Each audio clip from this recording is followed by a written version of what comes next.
Hello YouTube. Okay, I'm making an update today. Day after Biden's inaugural fiasco, and I'm going to tell you this right now, that it's an illegitimate government. You may not believe it, you may not understand it, and you may not want to hear it. So here it goes anyway. But anyway, you're looking at an illegitimate government that's under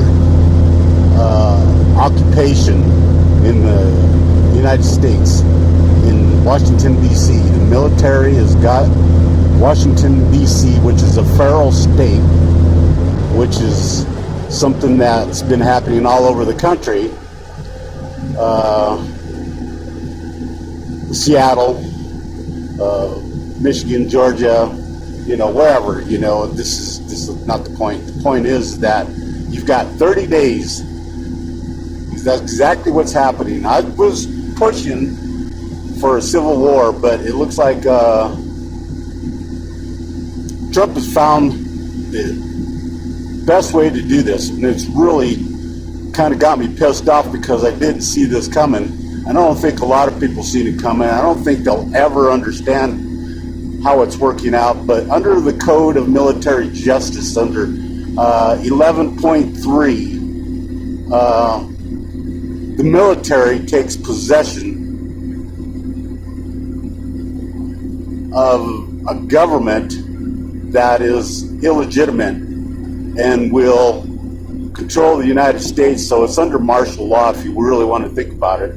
So what happens is that they turned out, which means deep state Democrats, decided that they wanted to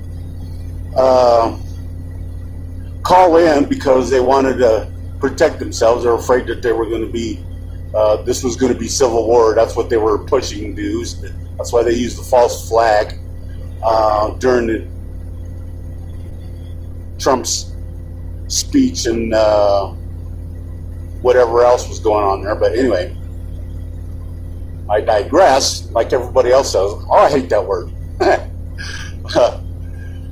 But what happens is that the government takes in charge, and until they can come up or, lock off, which they did, and lock down Washington, D.C. at their own verbal commands.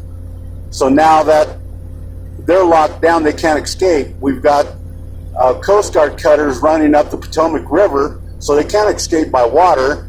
They can't go over the fence, so they can't leave by land, and they can't leave by air.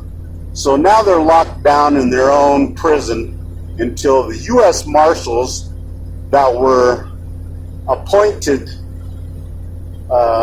peacekeepers to arrest, something like 20,000 indictments or something like that. So now that's the D classes came. Now they have all the evidence to prove that they have an illegitimate government and took possession of the United States, but not the United States of America, only Washington, D.C., which is its own country in itself. So there you go. They locked themselves down, and that diverted the war until they can be apprehended one by one, and if they try to escape, they have the U.S. Marshals. They can track them down anywhere. That's why the U.S. Marshals, they have the ability to go anywhere they wanted and take down whoever they want, per Code of Military Justice. Wow, that just blows my mind. But anyway, in the D class, it comes out to be 30 days is when this should all be done. General Flynn is going to be one of the people that will start bringing the information around and telling you what is going down. That's why they tried to take him down, so that's exactly what's going to happen. But anyway, thought I'd let you know. Don't be discouraged. It's all coming down.